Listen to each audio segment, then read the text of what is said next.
नमस्ते, जय गोमाता, जय गोपाल, वंदे मातरम। भारतीय संस्कृति अपने आप में इतनी बड़ी महान है।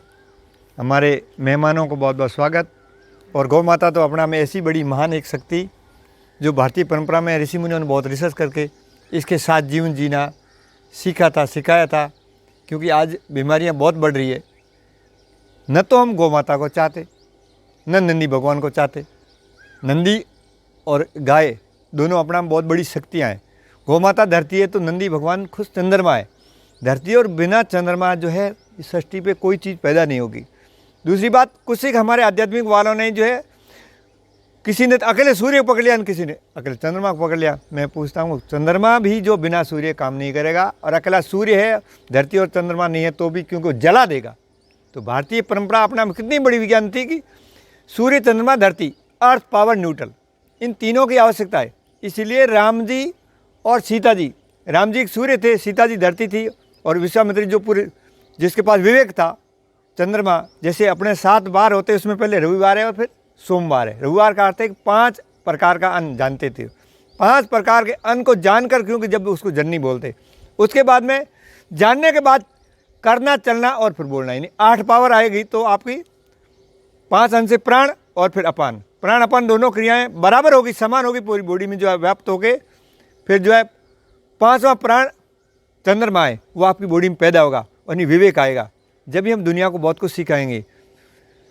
जब रविवार, सोमवार, उसके बाद अगला क्या वार है? मंगलवार। यानी मन को आप गला दो। मन है क्या?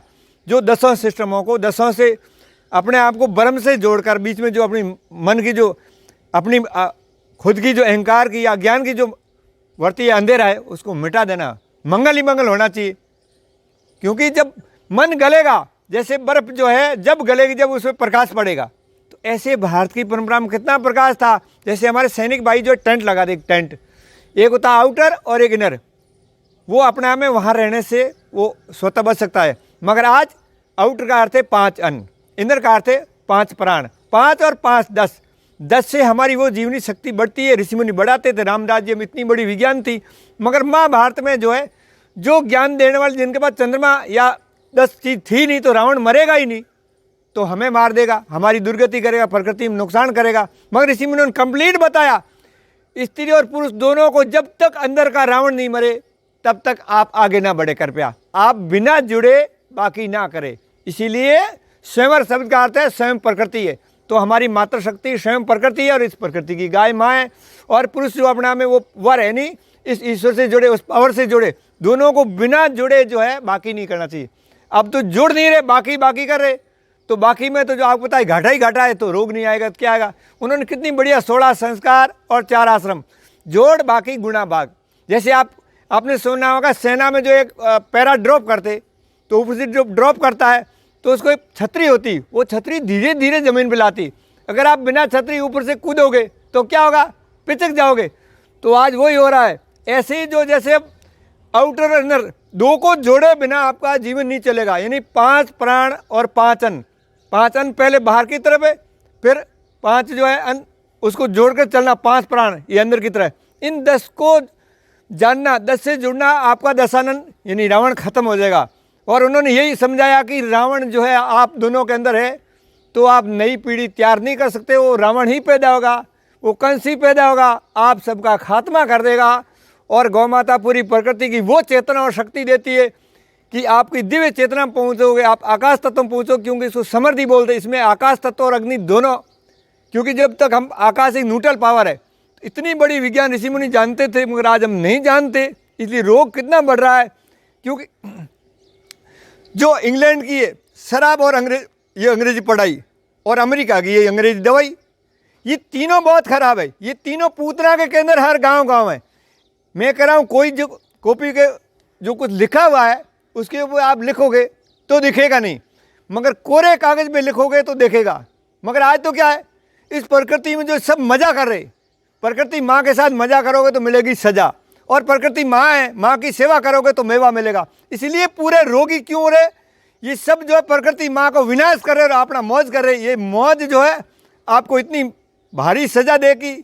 अभी तो बीमारियां बढ़ी नहीं, और ज़्यादा बढ़ेगी। क्योंकि ये एक तो जो है इंटरनेट सिस्टम है। इंटरनेट का अर्थ होता है अपने अंदर के पावर को जानना, बाहर की पावर को जानना, मगर ये तो जो है बाहर और अंदर की पावर को कहाँ जान रहे, पूरा जहर बना रहे। आप जहर प्रकृति को दोगे तो प्रकृति आपको जहर, ये तो कुदरत का नियम है। इसलिए इतनी बड़ी पावर की ये प्रकृति की माँ गाय है, ये पूरे ब्रह्मांड को शुद्ध करेगी। ये पंचगव्य लेंगे तो शरीर अंदर से शुद्ध होगा, ब्रह्मांड शुद्ध रहेगा, पिंड भी शुद्ध रहेगा, हम स्वस्थ रहेंगे। मगर पूरा जहरीला बना रहे तो हमें जहर मिल रहा। राजीव भाई दीक्षित और दयानंद जी दोनों ने खूब समझाया कि भाई ये भारतीय परंपरा, ऋषियों की परंपरा को जानो। उन्होंने जो है उनकी बात हमने नहीं मानी, उनको जहर दिया इस भारत के लोगों ने। तो आज उसका कारण हम सबको भुगतना पड़ रहा है कि उसकी बात अगर हम समझ जाते तो इस देश में जहर किसी को नहीं मिलता, भारत फिर से जो विश्व गुरु बनने को तैयार हो जाता। मगर आज इतना सबको जहर क्यों मिला कि हम अपने आप अंधे, हम पागल है, हम अंग्रेज है। पूरे अंग्रेज जो पागल जो दुनिया को बर्बाद करने में लगे, आज पूरे विश्व में तमोगुणी पद्धति चल रही है। भारतीय संस्कृति में जो 90% सतोगुण होता है, 9% रजोगुण, 1% तमोगुण होता है। क्योंकि माँ की कोख में 90% सीखता है, ये परंपरा थी। अब तो माँ की कोख में तो जो आपको पता ही नहीं, प्लानिंग किया ही नहीं, उस टाइम जहर ही दिया, जहर के बाद रही तो वो अपने आप में शेर पैदा नहीं होगा, वो अपने आप में बहुत कामी और जो रोगी और डरपोक पैदा होगा। अगर आपको शेर पैदा करने हैं तो शेरनियाँ बनानी पड़ेगी, प्रकृति के साथ जीना पड़ेगा। ऐसी शेरों की संतान थे। और आज तो जितने डरपोक है भेड़ हो गए, क्योंकि भेड़ भी, शेरनी भी भेड़ के साथ संग करती है, वो भाग जाती है। तो हमें फिर से जगाना पड़ेगा। हमारे भारतीय संस्कृति में, पुराने ऋषि मुनियों की परंपरा में राम राज्य में पूरी विज्ञान थी। राम जी कितने बड़े वैज्ञानिक थे। कुछ हमने भी जो ये धर्म के ठेकेदारों ने भी बिल्कुल जो धर्म को बिल्कुल भ्रम में डाल दिया, पाखंड में डाल दिया। धर्म एक विज्ञान है, प्रकृति के बहुत बड़े नियम जानते थे, हवा पानी भोजन तीनों को हम जानते थे। भोजन, पानी, रहने का स्थान, सोना और उठना, 5 चीज़ तो हमारे ऋषि मुनियों को आती थी। अब हमारे 5 आ ही नहीं रही तो हम रोगी हो रहे।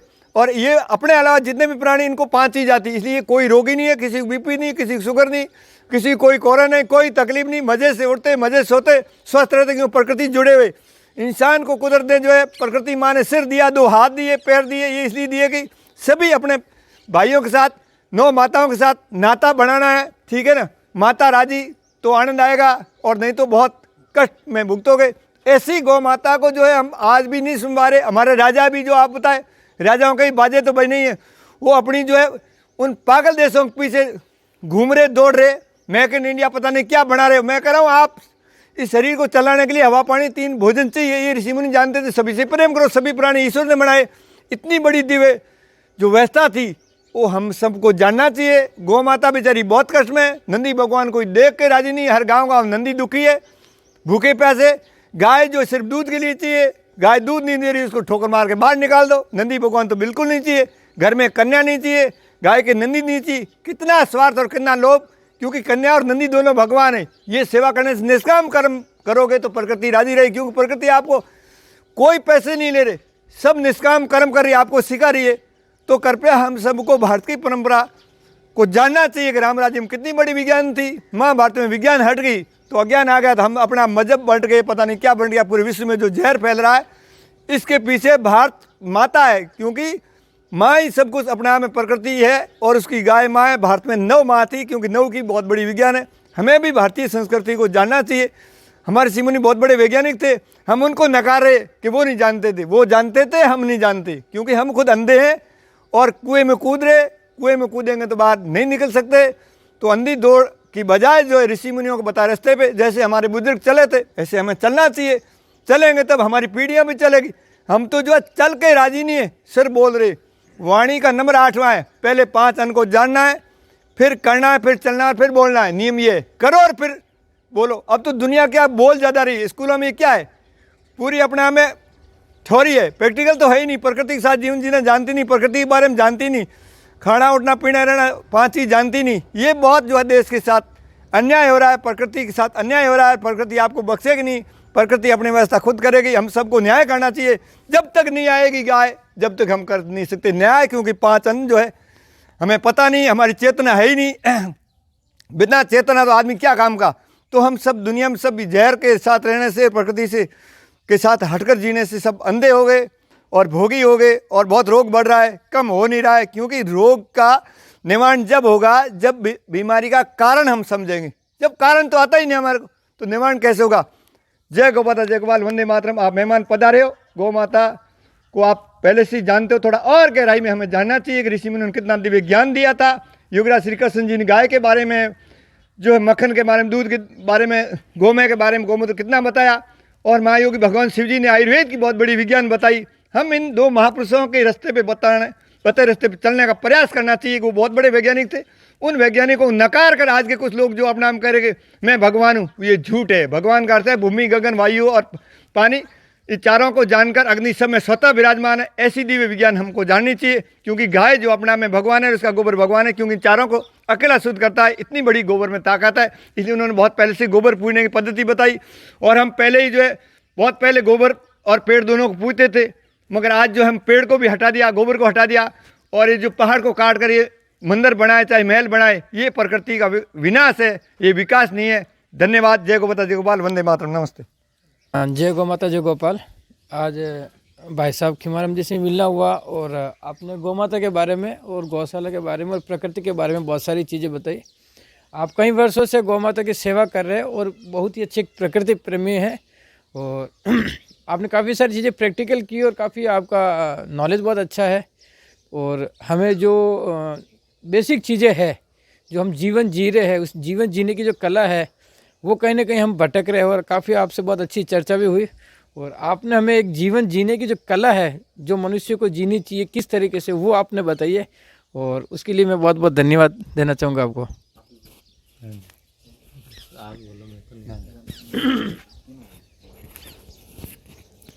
पहले तो बहुत मैं खुश हुआ हूँ यहाँ गौशाला देख करके।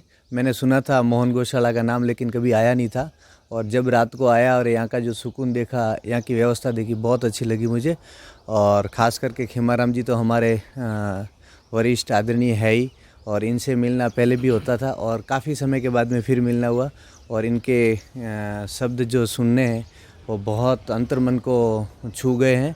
और वास्तव में खीमाराम जी ने जो कहा है वो सही है, क्योंकि एक चीज़ मैं मानता हूँ कि जब से किसान ने नंदी का साथ छोड़ा है, उस दिन से किसान और नंदी दोनों ही दुखी है।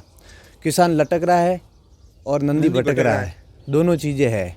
तो मैं मानता हूँ कि किसान और नंदी को एक हो जाना चाहिए, और एक होने के बाद में वापस उसी स्थिति में आना चाहिए जो वास्तव में भारत जब संपन्न था, सर्वशक्तिमान था और विश्वगुरु था, उसी स्थिति को वापस अगर लाना हो तो एक ही काम हो सकता है कि किसान को नंदी से जोड़ दो, और किसान को बताओ कि नंदी के बगैर आप जी नहीं पाओगे, आनंद नहीं मिलेगा। हाँ, आपको वो आनंद नहीं मिलेगा, आपको वो व्यवस्था नहीं मिलेगी जो व्यवस्था वास्तव में पहले हुआ करती थी। और दूसरी चीज़ ये है कि आजकल जो खान पान में जितनी भी अशुद्धियाँ हो गई है, उन अशुद्धियों को अगर नहीं निकालोगे तब तक जीवन और ज़्यादा कष्टमय होता जाएगा। और ये सारी चीज़ें खीमाराम जी बहुत अच्छे तरीके से समझा रहे हैं और समझाते भी गए हैं। और आपका जो चैनल मैं देखता हूँ श्री नंदी भगवान नाम से, बहुत अच्छी अच्छी ज्ञानवर्धक चीज़ें आप भेजते हैं, बहुत अच्छा लग रहा है। और मैं उम्मीद कर रहा हूँ कि कंटिन्यूज आप इस चीज़ को चालू रखें, और ये सारी चीज़ें लोगों को नहीं पता होती है तो आप बताइए। बहुत बहुत अच्छी जानकारी आपने दी, और हम बहुत खुश हुए यहाँ आकर के। धन्यवाद। गौ माता जय गोपाल। आज मोहन गौशाला में आके बहुत अच्छा सुकून मिला हमें, और खीमाराम जी से मुलाकात हुई। उन्होंने बहुत प्रकृति के बारे में और बहुत अच्छा ज्ञान दिया हमें, और गौ माता के बारे में बताया। और वाकई गौ माता और नंदी का अपने को बहुत ध्यान रखना चाहिए, और यही है, इसी से अपन जैविक खेती भी कर सकते हैं। और जैविक खेती को आज बहुत ज़रूरत है। और अपने भारतीय संस्कृति के लिए लोग केमिकल की खेती कर करके और सारा जो है अपना एक तरह से देखा जाए धरती को बंजर कर रहे हैं, ठीक है ना। तो अपन को जैविक विकास के लिए अपन को गौ माता के थ्रू मतलब काम करना चाहिए, जैविक खेती करनी चाहिए, और यही मैं आपको कहूँगा। और बाकी आपका यहाँ आके मुझे बहुत अच्छा लगा, और जय गौ माता जय गोपाल। धन्यवाद।